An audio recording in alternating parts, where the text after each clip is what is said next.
नमस्कार दोस्तों, स्वागत है आपका हमारे हॉन्टेड शैडोज चैनल पर, जहां आपको मिलेंगी डरावनी कहानियां, खौफनाक किस्से और सच्ची घटनाओं पर आधारित कहानियां जो आपकी रूह को कांप देंगी।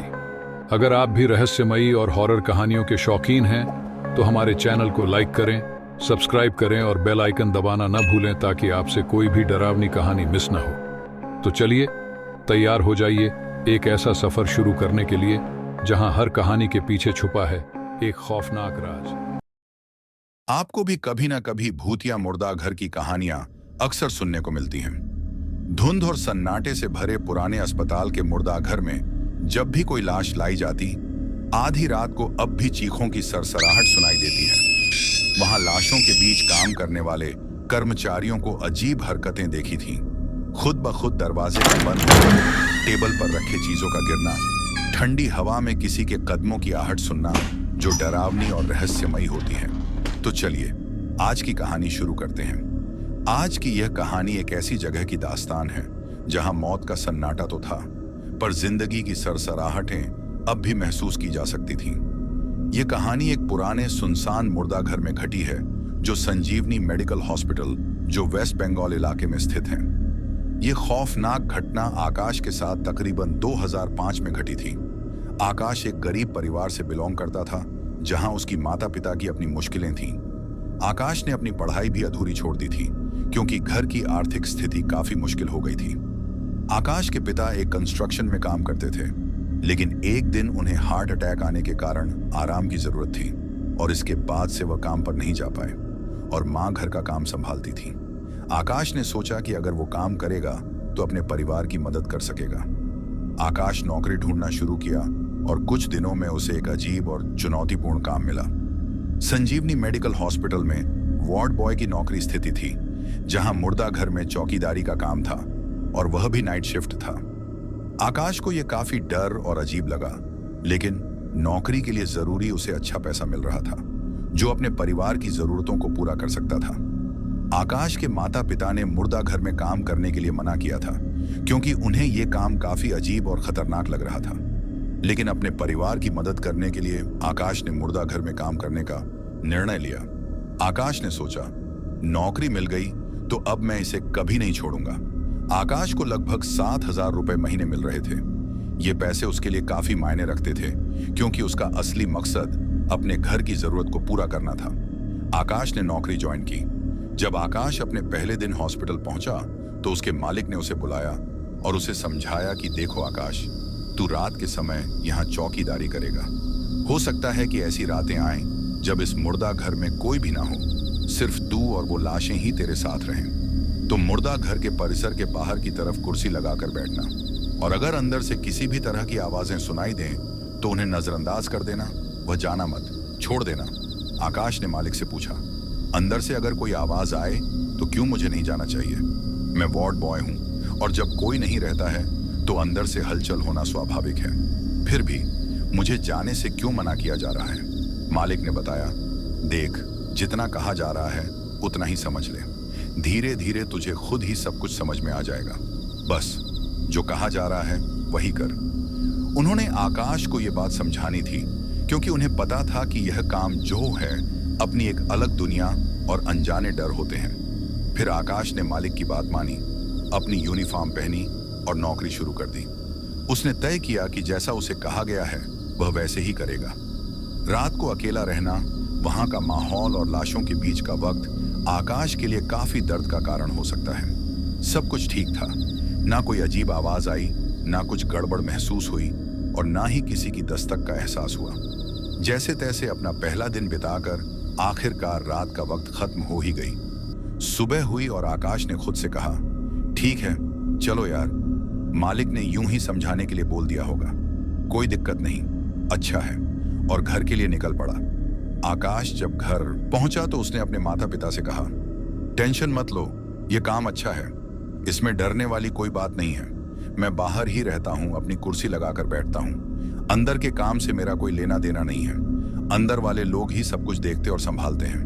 मैं तो लाशों को देखता भी नहीं हूं। आकाश ने यह भी कहा कि उसके सामने खिड़की से एक गार्डन दिखती है। वहां का नजारा बहुत अच्छा होता है।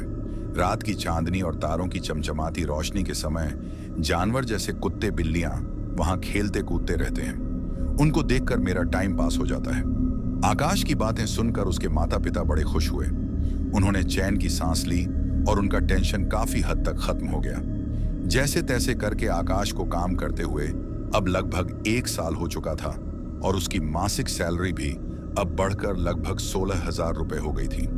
इस दौरान उसने मेहनत से थोड़े बहुत पैसे भी कमा लिए थे। आकाश और उसके पिता ने मिलकर अच्छी खासी सेविंग्स कर रखी थी। आकाश के माता पिता ने उसकी बढ़ती उम्र को देखा और सोचा कि अब उसकी उम्र काफी हो गई है और उसे शादी के बारे में भी सोचना चाहिए। एक दिन उसके पिता ने उससे कहा, हमें लगता है कि तुझे अब शादी कर लेनी चाहिए। हम चाहते हैं कि तुम अपने जीवन साथी को चुनो और एक नई शुरुआत करो। आकाश को निशा नाम की लड़की बहुत पसंद आ गई थी, जो हॉस्पिटल में नर्स का काम करती थी। आकाश ने निशा के बारे में अपने माता पिता को बताया और 1 महीने के अंदर आकाश और निशा ने शादी करने का फैसला किया। उनका विवाह धूमधाम से हुआ।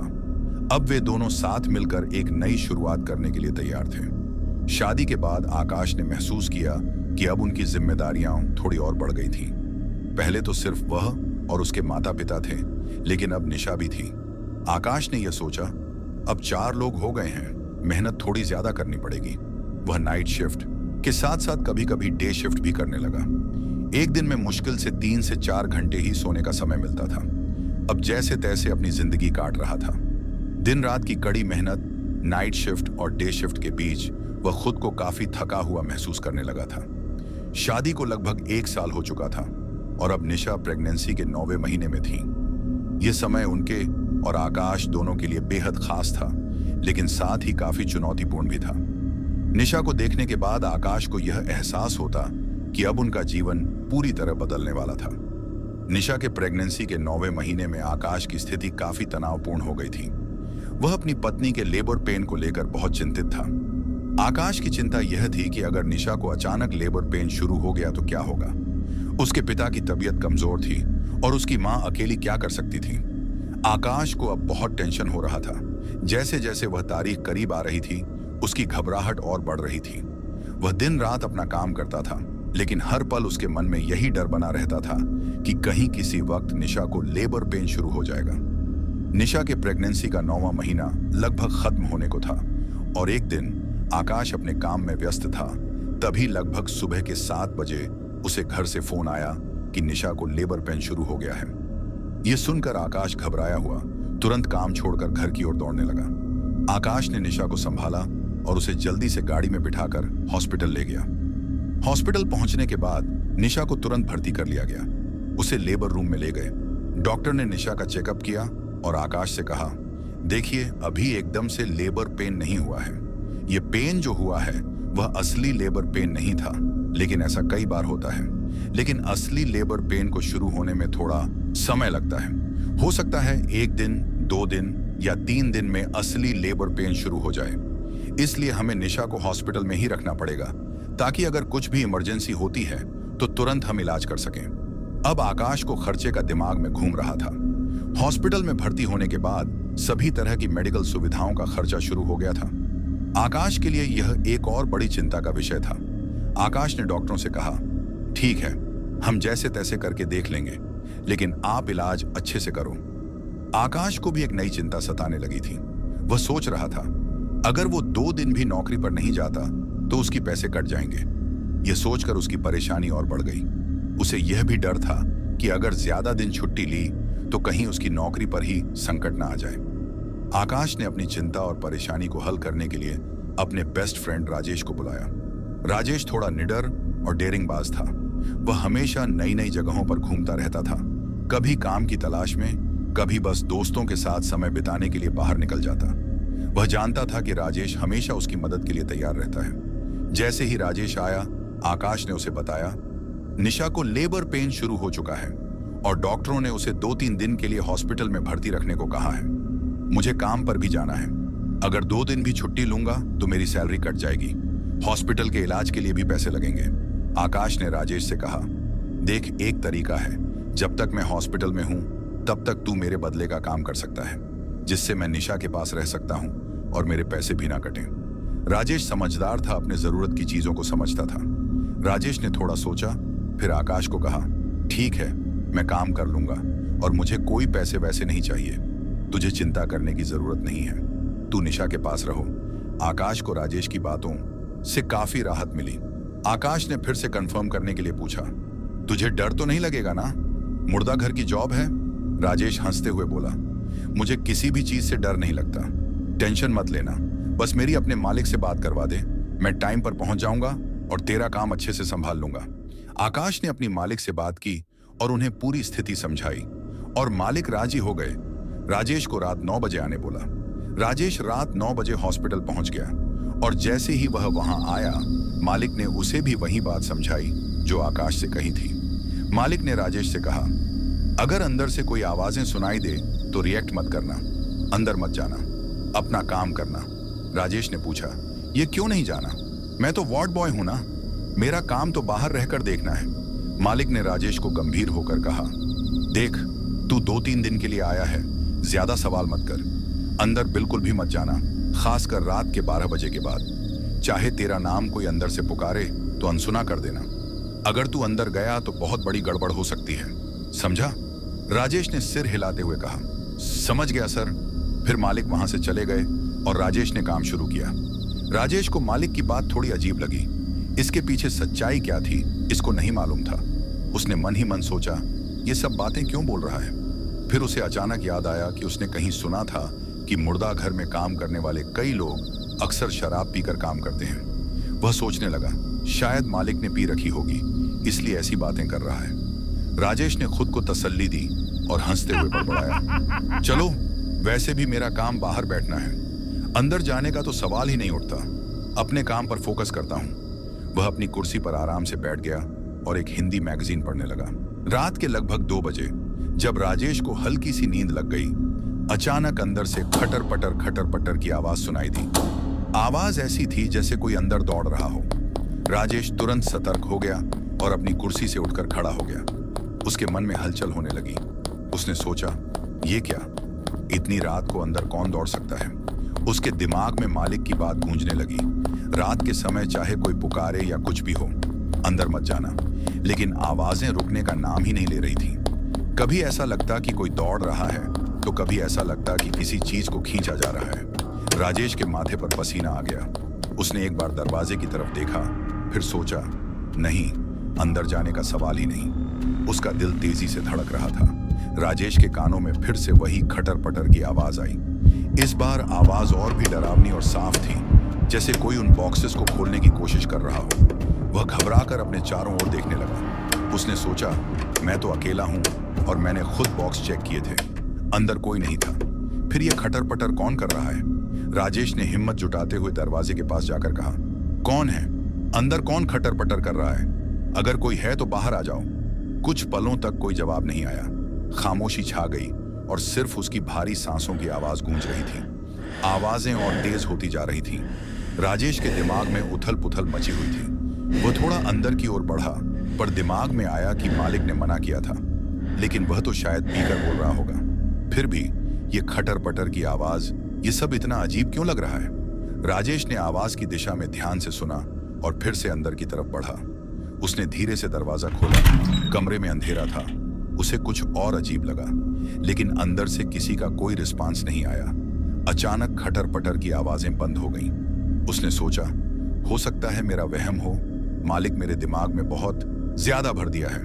राजेश ने दरवाजा बंद किया और सोचा, शायद ये सब मेरा वहम था, कुछ नहीं है, मैं क्यों डर रहा हूं? बस 2 दिन और फिर सब खत्म हो जाएगा, कुछ टाइम पास करता हूं। फिर उसने अपनी मैगजीन उठाई और पढ़ने की कोशिश करने लगा। रात का समय था, करीब 3 बजे के आसपास। राजेश को बड़ी जोर की नींद आने लगी।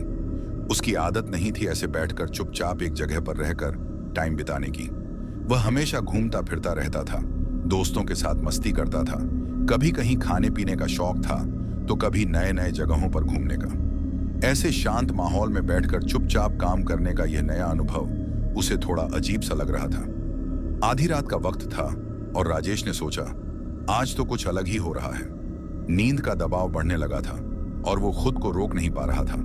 कुछ देर तो उसने खुद को संभालने की कोशिश की, लेकिन फिर सोचा, क्या फर्क पड़ेगा, कोई नहीं है जो मुझे रोकने वाला हो, मुझे टोकने वाला हो। उसने इधर उधर देखा, कमरा सुनसान था और सब कुछ शांत था। बस वही खटर पटर की अजीब आवाजें अब दूर हो चुकी थीं। उसने अपने सिर को थोड़ी देर के लिए झुका लिया और आंखें बंद कर लीं। उसने सोचा, बस 5 मिनट की झपकी ले लूंगा। राजेश को 1 घंटे तक गहरी नींद में जाने का एहसास ही हुआ। अचानक उसे धड़ धड़ की जोरदार आवाज आई, जो बिल्कुल साफ और करीब से आ रही थी। उसकी नींद टूट गई और वह सावधान हो गया। पल भर के लिए उसे समझ में नहीं आया कि क्या हो रहा है। वह कुर्सी से धीरे धीरे उठा और अंदर की तरफ देखने के लिए पलटा। क्या यह सपना था या सच में कुछ हुआ? उसने खुद से सवाल किया, लेकिन आवाज तो बिल्कुल असली थी, बिल्कुल पास से आई थी। उसने गहरी सांस ली और फिर से उस दिशा में देखने की कोशिश की जहां से आवाज आई थी। कमरे की खामोशी में अब भी कुछ हलचल थी और राजेश को पूरा यकीन हो गया कि यह कुछ और नहीं बल्कि अंदर से ही आवाज आ रही थी। राजेश का दिल तेजी से धड़कने लगा। वह अब पूरी तरह से सतर्क था। दरवाजे के पास खड़ा होकर उसने फिर से जोर से आवाज लगाई, कौन है अंदर? कुछ बोलो। लेकिन अंदर से कोई जवाब नहीं आया। तभी फिर से वही धड़ धड़ की आवाज आई, जैसे कोई बड़ा बॉक्स हिलाने की कोशिश कर रहा हो। वह आवाज बिल्कुल पास से आ रही थी, जैसे कोई अंदर से बॉक्स का हैंडल पकड़कर उसे बाहर खींचने की कोशिश कर रहा हो। यह आवाज जितनी तेज और करीबी लग रही थी, राजेश का डर उतना ही बढ़ गया। उसने अपनी सांसें तेजी से लीं। आवाज दूसरी बार आई थी और अब उसे यकीन हो गया कि अंदर कोई है। इस बार वह घबराया हुआ था, क्योंकि जो आवाजें आ रही थीं वो नॉर्मल नहीं लग रही थी। राजेश ने धीरे धीरे दरवाजे की तरफ कदम बढ़ाए। उसकी दिल की धड़कन तेज हो गई थी। उसने दरवाजा खोला और उसके सामने एक अजीब डरावनी सन्नाटा था। कमरे में रखा कांच का बड़ा सा गेट, जो हमेशा बंद रहता था, वह अब खुला हुआ था। इस कमरे में वो सभी बॉक्सेस रखी थीं जिनमें बॉडीज को रखा जाता था। एक अजीब सी ठंडक पूरे कमरे में फैल रही थी। लाइट्स बहुत ही कमजोर और धुंधली थीं, जो कमरे की अंधेरी कोनों में घुसकर और भी डरावनी बना रही थीं। हवा में एक घनी, सड़ी हुई दुर्गंध फैली हुई थी। कमरे की दीवारों से सटकर रखे हुए बॉक्सेस, जो लाशों को रखने के लिए थे, अब और भी रहस्यमय लगने लगे थे। उसने ध्यान से देखा कि उस कमरे में कोई लाश नहीं थी। उसकी धड़कन तेज हो गई थी। राजेश ने सोचा, क्या यह सब मेरी इमेजिनेशन है? लेकिन उस अजीब गंध, डिम लाइट्स और कमरे का खौफनाक माहौल, यह सब साफ बता रहे थे कि कुछ तो गड़बड़ था। राजेश जैसे ही वह वापस मुड़ा, एक बॉक्स के हिलने की तेज आवाज सुनाई दी। अब यकीन हो गया कि यह आवाज किसी और चीज से नहीं, बल्कि इसी कमरे से आ रही है। आवाजें लगातार उसके कानों में गूंज रही थीं। राजेश ने जैसे ही बॉक्स खोला, अंदर कुछ नहीं था। उसे समझ में आ गया था कि जो आवाज वह सुन रहा था, वह किसी और चीज से नहीं, बल्कि इसी बॉक्स से आ रही थी। राजेश को ऐसा लगा कि शायद वह अपने डर पर काबू पा चुका है। लेकिन जैसे ही उसने बॉक्स को बंद किया, तभी बाजू वाले बॉक्स से एक हल्की सी धक धक की आवाज आई। यह आवाज अचानक और तेज थी, जैसे किसी ने उस बॉक्स को जोर से हिलाया हो। उसे समझ में आ गया कि वह जो सोच रहा था, वह सिर्फ उसका वहम नहीं था।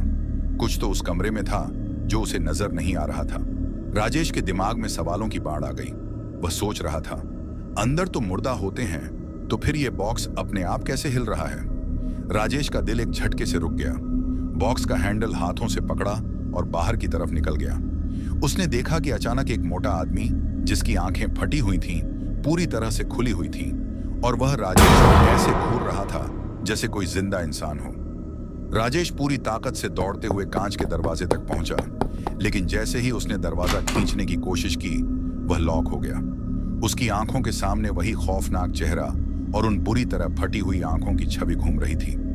वह दरवाजे को जोर जोर से हिलाता, खोलने की कोशिश करता गया, लेकिन वह लॉक था और उसकी किसी भी कोशिश से खुलने का नाम नहीं ले रहा था। बचाओ, बचाओ! राजेश चिल्लाने लगा। उसकी आवाज में पूरी घबराहट और डर साफ झलक रहा था। मैं यहां फंस गया हूं, मुझे बचाओ, मुझे बाहर निकलने दो, ये मुझे मार डालेंगे। अंदर से लगातार खटर पटर की आवाजें आ रही थीं, जैसे कि कई सारे बॉक्स एक साथ अंदर बाहर हो रहे। ये आवाजें इतनी जोर से आ रही थीं कि उसे महसूस हुआ जैसे उन बॉक्सों में से कोई बाहर निकलने की कोशिश कर रहा हो। अंदर जाते ही उसके पैरों तले जमीन खिसक गई। कमरे में हर बॉक्स एक साथ अंदर बाहर हो रहे थे। ये खतरनाक खटर पटर की आवाजें इतनी तेज हो गई थी, राजेश का दिमाग पूरी तरह से खराब हो चुका था। वह इतनी डरावनी और अजीब घटनाओं से गुजर रहा था कि अब उसे समझ नहीं आ रहा था कि क्या हो रहा है। अचानक से एक तेज भयानक रोने की आवाज गूंजने लगी। वह देखकर राजेश पूरी तरह से बेहोश हो गया। सुबह का समय था, लगभग 7 बजे रहे थे। राजेश की आंखें धीरे धीरे खुलने लगीं। उसने देखा कि आकाश उसके कंधे पर हाथ रखकर उसे उठा रहा था। उसने खुद को बाहर फर्श पर गिरा हुआ पाया। राजेश की आंखें पूरी तरह से खुली। सामने उसे आकाश खड़ा हुआ दिखाई दिया। आकाश ने बोला, भाई बधाई हो, तू चाचा बन गया है, लड़की हुई है। राजेश ने कहा, आकाश 2 दिन की बात थी ना, अच्छा हुआ तू आ गया। आकाश ने राजेश के सामने कुछ भी रिएक्ट नहीं किया, क्योंकि राजेश तो हमेशा से ही ऐसा दिखाता है कि वह बहुत हिम्मत वाला है। आकाश ने राजेश को सोते हुए देखा और रिएक्ट नहीं किया। 5 महीने बाद आकाश के घर में बच्चे की नेमिंग सेरेमनी थी और घर में खुशी का माहौल था। आकाश और उसकी पत्नी ने नेमिंग सेरेमनी का आयोजन किया था। राजेश भी आया था। वहां दोनों आपस में बातें कर रहे थे। राजेश ने उस रात के बारे में आकाश को कुछ नहीं बताया था। राजेश ने आकाश से बात बात में पूछा, क्यों भाई, तुझे आज तक कभी कुछ गड़बड़ सा फील हुआ है क्या वहां पे? आकाश ने बताया, भाई जब मैं नया ज्वाइन हुआ था तो मालिक ने मुझे सख्ती से मना किया था, अंदर मत जाना। पर मैं एक बार अंदर चला गया। मैंने लिटरली अपनी आंखों से अंदर जो लाशें थीं उनको उठते हुए देखा, अपने स्ट्रेचर से। ऐसा हुआ कि मैं अपना दिमागी संतुलन खोते खोते बचा हूं। इसलिए मैंने तुझे वार्निंग दी थी, तू काम कर लेगा या नहीं मुझे मालूम था। तुझे मालिक भी वार्निंग देंगे। तूने भी कहीं कुछ देखा तो नहीं था उस रात कि अंदर बेहोश हो गया था? राजेश ने फिर से हंसते हुए टालने की कोशिश की और कहा, नहीं भाई, मैं तो अंदर नहीं गया था, ठंडा लग रहा था ना, तो वहीं सो गया था। तो ऐसा है, राजेश ने उस रात के बारे में कभी आकाश को बताया नहीं और आकाश ने भी गहराई से पूछने की कोशिश नहीं की। दोनों ने अपनी अपनी जिंदगी में आगे बढ़ने की कोशिश की। इस तरह से वो चैप्टर वहीं पर क्लोज हो गया। लेकिन शायद कभी भी उस रात की खौफनाक यादें पूरी तरह से नहीं मिट पाईं। मेरी यह पर सिर्फ इतना अनुरोध है कि कभी ऐसी जगहों पर जाने का हिम्मत न करें। अगर कभी जाना हो तो 2 बार सोचिए, क्योंकि हर जगह का एक अतीत होता है। कभी कभी हमारे सामने जो डरावनी चीजें होती हैं वे हमारी कल्पना से कहीं ज्यादा वास्तविकता होती हैं। कभी कभी अज्ञात से दूर रहना ही सबसे बड़ी सुरक्षा है। हर चेतावनी के पीछे एक सीख छिपी होती है।